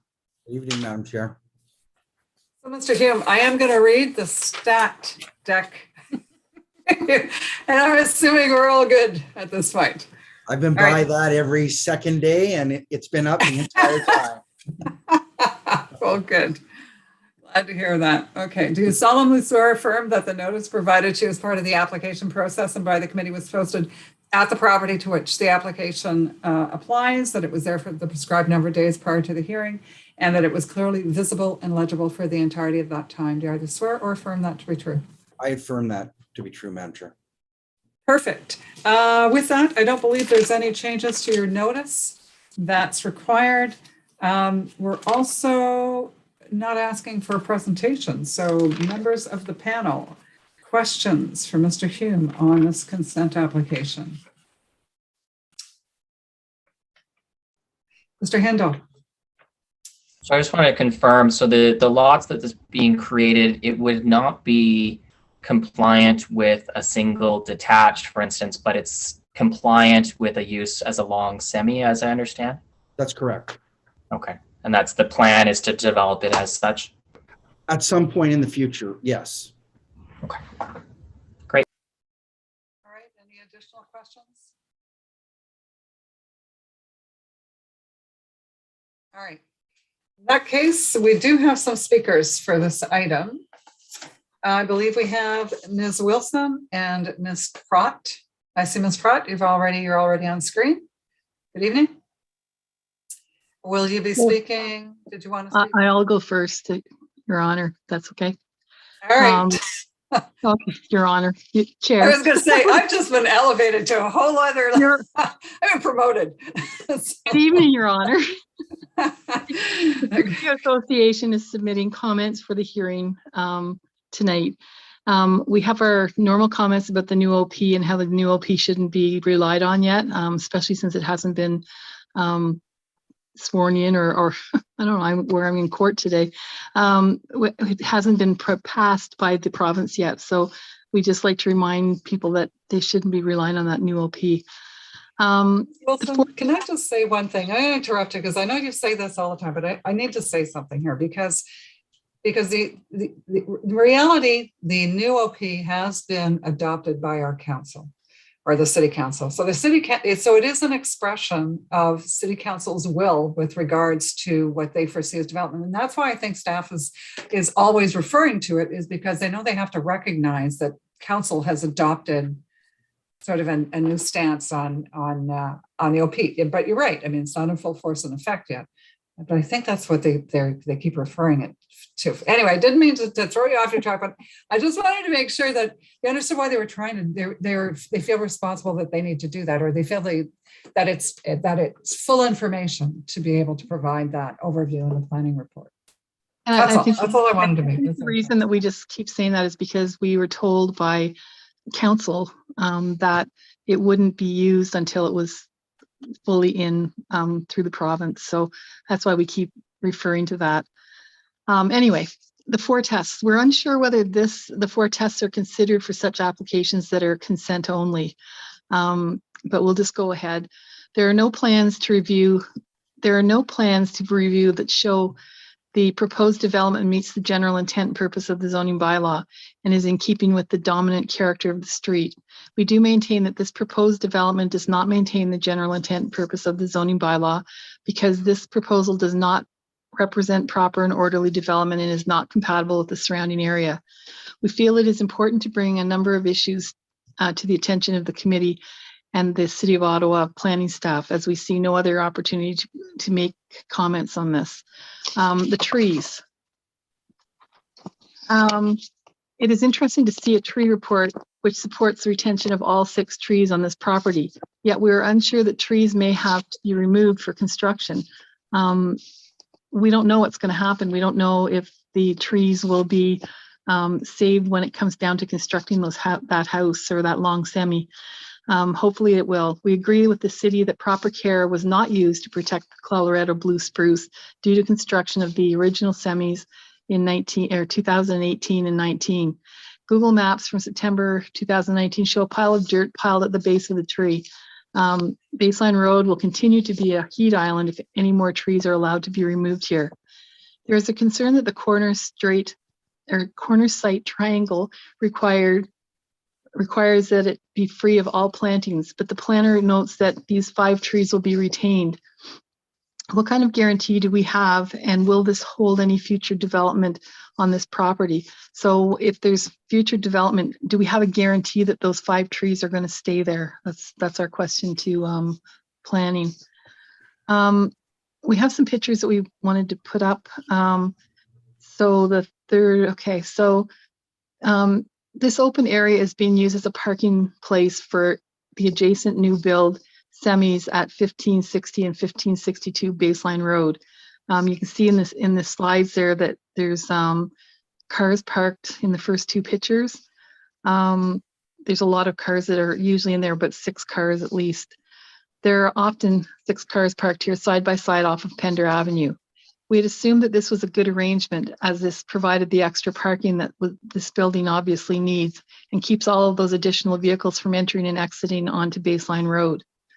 And then there's 2 narrow laneways on either side of the new build. I don't know if you can go back to the 2 slides before that. Yeah, there.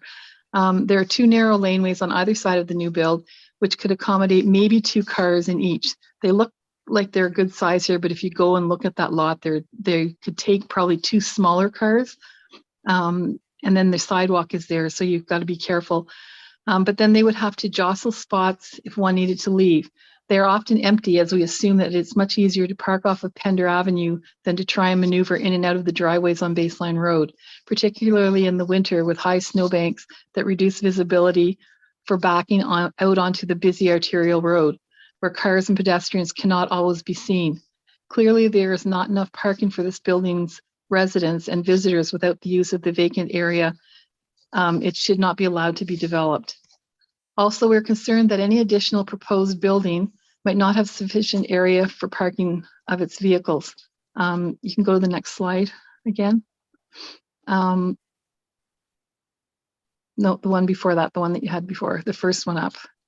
Yeah, that one. The 2 bottom pictures there are on Bassano. Without plans, we cannot see whether an underground or level parking lot will be provided to service both of these buildings. That would make better sense. We've taken a series of pictures to show why we have concerns about parking. 1 street over on Bassano, and that's those 2 bottom pictures, and Baseline. In this last block before Baseline, you'll see the picture that shows cars that are always parked there because they can't park where they live or visit on Baseline. There is no room, and it is also easier to park on the neighborhood side streets. So that's why we have the cars all parked there. Okay, next slide. Soft landscaping. There are concerns about the soft landscaping on the front of these R2F buildings. R2 is residential. The soft landscaping on most of these new builds along Baseline and some of the homes converted to multiple units is non-existent, as shown in most of our pictures. So if you look at the pictures there, you'll see that there's very little green space. It's all driveways. You can go through to the next slide. See again, you can see all the concrete without any front soft landscaping. And the next slide, I think, is the same. Yeah, okay, so you can stop there. We fear that the severed building at 1560 and 1562 will lose whatever soft landscaping that currently exists in order to park cars. So that's one of our fears, is that it's going to be like these other ones. We ask the planner, what are the requirements? The steps seen, a lot of these steps that we see along here are temporary in nature. They seem to be temporary in nature, like the ones that you see in the bottom picture.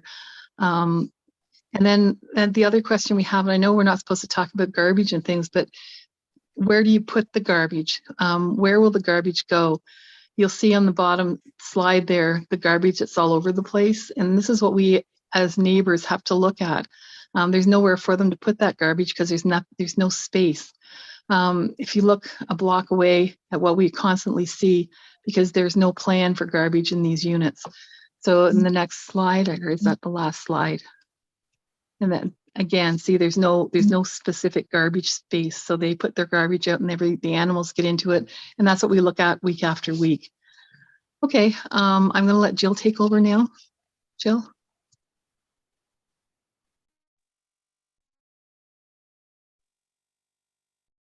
Ms. Pratt, you are on mute. Ms. Pratt? Yes, I'm here. Thank you very much. I just wanted to talk about Baseline Road. As previously noted, Baseline Road is a busy major arterial road. There are numerous driveways, both single and entire fronts of properties that are used as driveways, where vehicles are backing up, crossing the sidewalk and bicycle lane to enter onto the Baseline Road traffic. This is a major obstacle and a major safety issue here. By allowing this development on a small lot, we suspect that will be yet another driveway onto Baseline Road, affecting the safety and use of active transportation that the city says it is promoting. A moratorium should be placed on the number of new egresses in this area until such time that a comprehensive study be done to reduce the number of entrances and exits onto Baseline Road. If you continue to approve this piecemeal construction, the city's vision will never be realized. This concrete cement strip adds to the urban heat effect here and does not reflect the city's plans for a treed boulevard. In most areas of the city, major busy arterials do not have such an extensive number of driveways, crossing sidewalks, bicycle lanes, and entering traffic. In fact, most have grassed areas to separate the sidewalks from the vehicular traffic. This is an opportunity for the city to do some planning before approving any more construction on Baseline Road. Such planning is lacking in area, yet we understand over 7,000 units have been approved or have pending development applications that will affect our area and compound our traffic issues. With respect to the Baseline transit station, the city is planning a rapid bus transit system the entire length of Baseline Road. This construction is said to be some 15 years away, and it's awaiting funding from any level of government that will provide it. However, these plans include expropriation of all or parts of 17 properties in Cityview along Baseline Road to allow for this construction. The project includes fencing through the median, the addition of 2 bus lanes in the center with bicycle lanes and new wider sidewalks on each side. Yeah, we noted to the city that much of this recent new construction along Baseline Road is even closer to the roadway with smaller front yard setbacks than previously existed. We are advised by the city that some of these approvals got away from us. Let's hope that these buildings along Baseline will have ample setbacks to allow the proposed rapid bus project as well as ample parking. It seems that this is our only opportunity to bring issues regarding the severance to someone's attention, even though we have seen no plans or know what is being proposed. For a similar property at 43 Rossland Avenue, I suppose it's not that similar, except there was no committee of adjustments application was required. It was a single building corner lot, no variances. The committee was shocked to see a huge house on a sloped property that was backfilled with a rooftop patio, lack of tree protection, and no ditches to control the stormwater. Following complaints from the community, some adjustments are required to the rooftop patio and other issues are still outstanding. We want to ensure that this doesn't happen again. It makes no sense to identify issues only after a confidential site plan has city approval, after construction is finished, and after community comments and complaints are received. Also, I wanted to comment on the Baseline Road secondary plan. The new official plan has mandated a secondary plan for Baseline Road. We understand that it has been delayed until early 2023 due to the fall elections and a new council. However, the communities along Baseline Road are active partners to this, and we're already working on it. It makes no sense to allow further development to be approved along this road until this plan is in place. With respect to infrastructure, the original house that was on this property had its front door on Granton Avenue. In 2019, it was demolished and replaced with this new build with a Baseline Road address. That original property had ditches for drainage along Granton, yet there appears to be only a small section of the ditch left. City View is always concerned about our aging infrastructure and whether it can support all of this intensification. One of our major problems with infill development is that the number of residents using water and sewer facilities are greatly compounded. We understand that this new build was constructed to house a number of students and suspect that this severance proposal will do the same. It is becoming more apparent that the lack of storm sewers and our existing rural ditch drainage that the city has allowed to be compromised is causing many flooding issues to residents' basements. The condition of our roads and the lack of sidewalks, parkland, and recreational facilities are all other major infrastructure issues and deficiencies that our community struggles with. We'd like to thank you for listening to our concerns. All right, thank you, Ms. Pratt and Ms. Wilson. Any questions for either one of our speakers?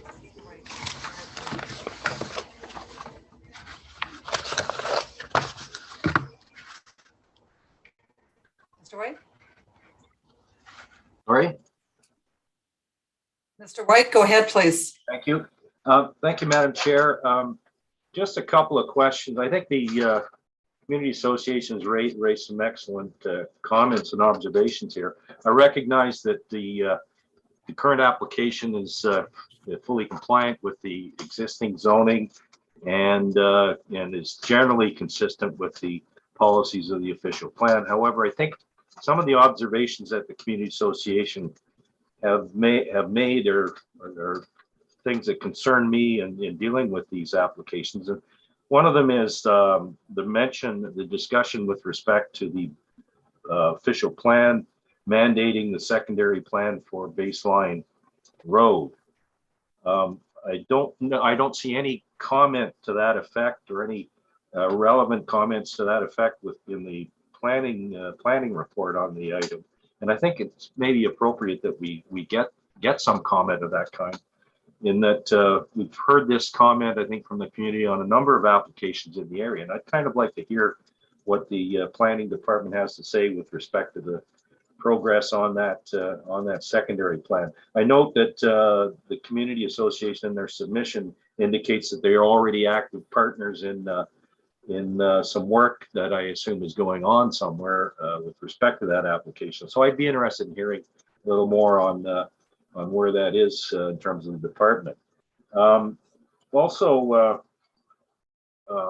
with respect to some of the examples that Ms. Pratt and Ms. Wilson have indicated that exist, very new developments that have proceeded along Baseline Road in this area, very similar to what we are looking at today. And particularly the one that I saw in their submission to us, the written submission to us for 1708, 1710 Baseline Road, very recent development, essentially the same type of development that we're seeing here and the same type of development that already exists on the lot, where they're absolutely correct. The front of the building has been totally paved over in parking, and I'd be surprised to think that this might have been what the Committee of Adjustment intended on permitting, or even what the building, if it only involved the building permit, what the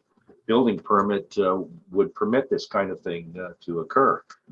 And it seems to be a common situation along the street that is either not being enforced or is being approved, have been approved, that in a way that I don't think is consistent with what the official plan of the zoning bylaw intend. So it's just a general comment on these things in terms of enforcement of plans approved by the city, And also a little more background I'd like to see with respect to this secondary plan, because I think they're absolutely correct when it's talked, when the report that the community association submitted talks about 17 properties being expropriated along Baseline Road, and the design issues that appear to have been determined in some way. I think this has implications for how we should be dealing with applications of this nature. And I'd really like to see a little more information in the planning reports that address these matters. Having said that, obviously this application is consistent with the zoning bylaw and with the general provisions of the official plan, and I would be supporting approval of the applications, but I'd like to see a little more work in terms of those other issues that the community association has identified that I think deserve some attention. All right, thank you, Mr. White. So are you looking for a specific overview of where the secondary plan is at right now? Like, I guess I'm trying to figure out, is there information that you'd like staff to provide to now, or? I think the community association has brought this issue up on numerous occasions, on numerous applications. I think particularly here on Baseline Road, which is the where the transit system improvements are going to be taking place at some point in the future. I think we need to have at least some comment on the impact of any decisions that we're making with respect to that prospective secondary plan and the planning process that's going to go into it. All right. I guess Ms. Bauer, did you have a chance to speak with anyone who's doing work on the secondary plan? Is there any additional information that you can offer? We don't have a more precise timeline than what's been previously provided. It will be addressed during the next term of council, but unfortunately I don't have a more precise timeline than that.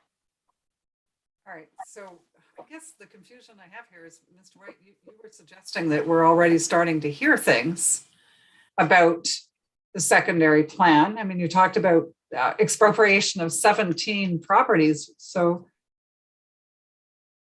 is there work being done or not? So I guess that's what I'm trying to figure out is, are we missing information or is it premature? Are you asking us, Madam Chair? Well, so Ms. Wilson, have you been involved in a secondary plan activities? Yes, we have monthly meetings that we've been having since we were told last year after the official plan that we would be getting a Baseline Road secondary plan. And we have a group of all the community associations along Baseline Road, and we have phase 1 and phase 2. So phase 1 goes down from Heron down to Woodruff, and then phase 2 is from Woodruff on to Bell's Corners that way. So right now we're working with phase 1 group, and we have monthly meetings, and we're working on putting together what we want to see in an official plan. And we've got the background, or we've got a template to use to do that. And we've been talking to Don Herwire of the city, getting advice from him. But again, we have to wait for council. So once council, the new council comes in, then we'll start working on it with them. But right now it's just the group. So it's called the Southwest Community Association Alliance, and we have all of the community associations along Baseline working on it. All right. This is a community association endeavor, as opposed to being the city already in the midst of getting into consultation for. Okay, so you're preparing, which is great. It's like kudos on you guys for getting involved and getting yourself organized and making sure that you know, your input is it's the best way to be. And they know that we are doing this. So we're in consultation with them, but they haven't done anything yet because they have to wait for the new council. All right. Okay, perfect. All right. So I guess based on that, then I don't think there's anything, Mr. White, that it sounds like the staff can add very much right now with regards to that, but it's coming. It's coming. So that's the good news. Madam Chair, if I could just ask a further question with respect to my the observation in terms of the existing new development that's taken place that clearly doesn't conform to the zoning bylaw. And I'm thinking of that address 1708, 1710, and I think Ms. Wilson identified a number of other properties, recently developed properties along Baseline that also have a similar situation where the whole front yard has been paved over for parking. Obviously, new development. What's the problem there with enforcement? Yeah. So as you know, Mr. White, it's unfortunately out of our hands once the approvals are given, and I think there were some examples that were given that they didn't even come to the Committee of Adjustment, and I feel for you, and I think the one thing that I'm hearing is there are a lot of staff shortages with regards to being able to undertake those inspections and do the follow-up. So it's always been very complaint driven in that regard. So it is a problem though, and it's been a problem, I think, a growing problem over time. So not sure what we can do, to be honest with you, about that as a panel, other than to always encourage people to reach out to their ward aldermans or ward councillors and get them involved to ensure that these things don't continue to happen in their neighborhoods.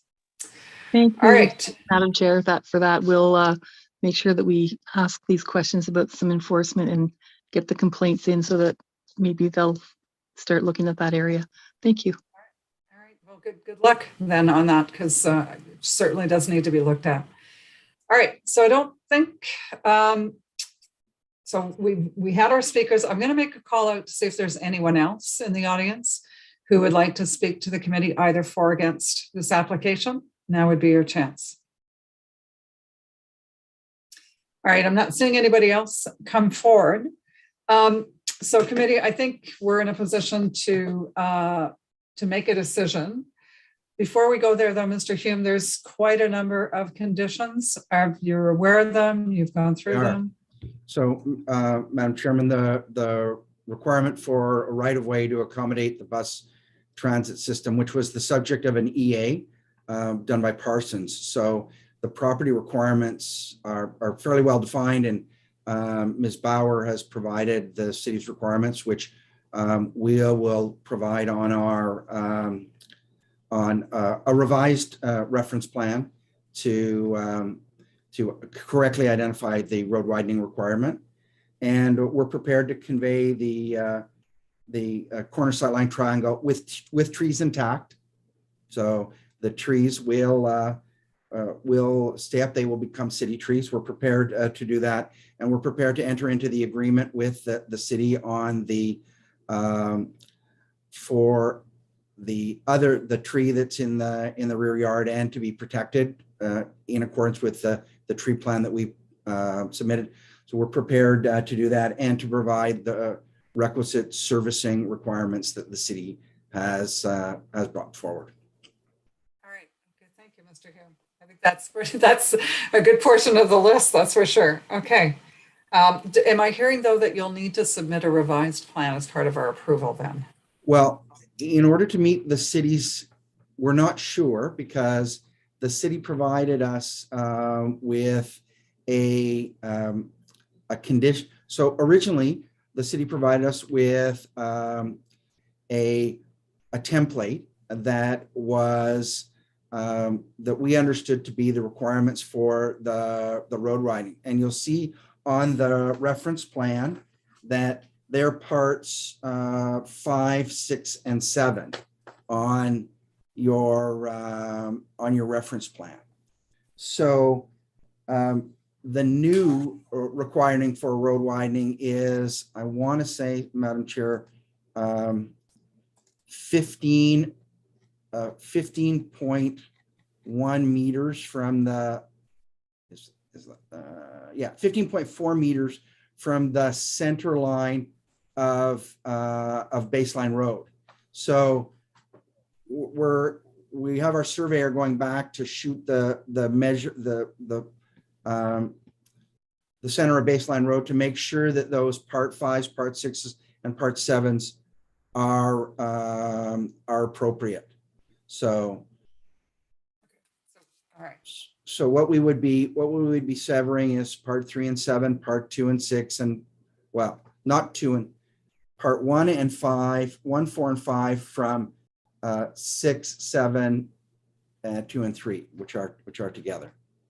So if we adjust those, it'll change the reference plan. It doesn't change the severance.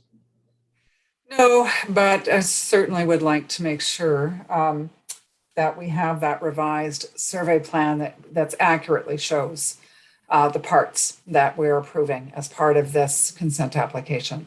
So if that's the case, when is all that work supposed to happen? So I'm trying to figure out, is it something we can say that we're granting the approval based on the revised plan, or do we make a condition that we give the approval provided that the revised plan be provided as part of the approval? So Ms. Williams, have you got some ideas for us?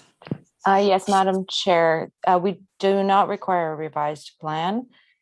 The road widening will be worked out with the between the surveyor and the city surveyor. And so it forms part of the condition. All right, so we don't. So it's not actually a revised plan. Okay, if that's the case, then that's fine. I'm not going to worry about it. Okay. I don't think there's anything else at this point, so I think we can go to a vote. So members of the panel, all those in favor? All right, so for the record, the application is unanimously granted. Thank you. Talked about the conditions. So thank you very much, Mr. Hume, and thanks. Appreciate it. For allowing for the adjournment and coming back, quite honestly, with us. So, all right. Okay, folks, we're going to need a motion to adjourn. Do I have any takers? Yeah, Ms. Willis. And a seconder, Ms. Markovich. I think Ms. Markovich was faster than you, Mr. Hindle. Before we go, I just want to make sure that I thank our coordinators again, but I also wanted to thank our planners. So Ms. Ramirez, I saw that you're here, Ms. Cully, Miss Kelly, and Ms. Bauer, and of course, Ms. Young. And I also think we should meet Ms. Kelly and Ms.